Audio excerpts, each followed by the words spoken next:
So you were telling me on the phone the other day when we first connected, um, that one of the, and correct me if I'm wrong here, from what I remember, but you're saying that, traditional wisdom, we want to have, you want to have two holes in the animal, better blood trail.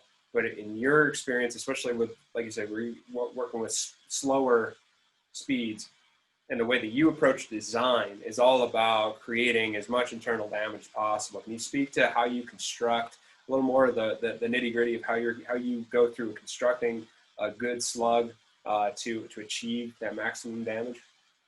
Yes, it's in the field results. Okay, I don't sit behind a computer with a CAD program in my jockey shorts at 3 a.m. drinking Red Bull and eating Hot Right, Pockets. right. Okay, that's not me.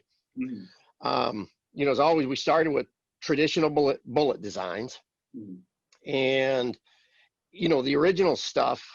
It's like shooting a slow moving solid bullet to me is like bow hunting with a field tip. You're going to punch a hole in, and anyone who's ever killed anything will realize that there's not a lot of blood. And with an air rifle, blood trails are almost non-existent. The skin slides back over. You can have two holes in it, but you're not putting 2,200 foot-pounds of shock value into the body. You're putting 350 pounds of shock value, or now with the bigger guns, 700 to 800. But in the early days, you were lucky to have 200 foot-pounds. So this whole, oh, I want two holes in my deer so that it bleeds out, you're not going to get it. And anyone who's really killed something knows that.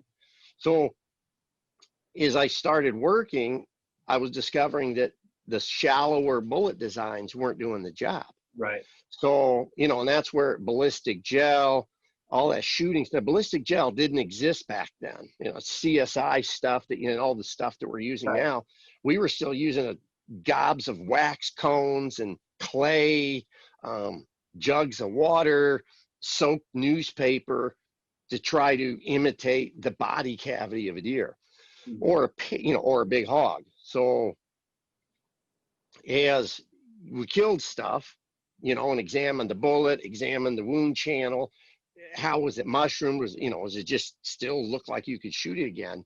Mhm. We discovered that the deeper the cavity, as long as it didn't throw off the accuracy and the spin, the more damage did it carry.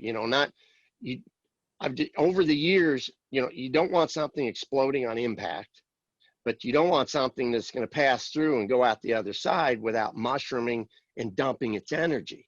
Because then, if you just put a small hole through the heart, that deer is still going to run for 100 yards before it drops.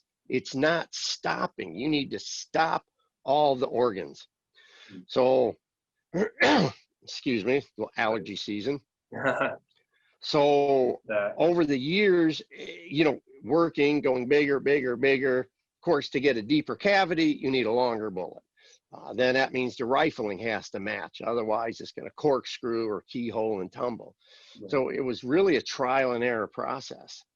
And I've discovered, bigger is better.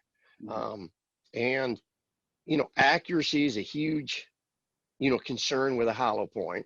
And of course, it's not as aerodynamic as a solid because you do have this hole in the middle and it's going to affect the accuracy. That's why you don't see me involved with the 300, 600 yard competition. It's because I make a hunting bullet designed to kill something at 100 yards and less. And really, 50 yards and under is 99% of the distance that most guys have.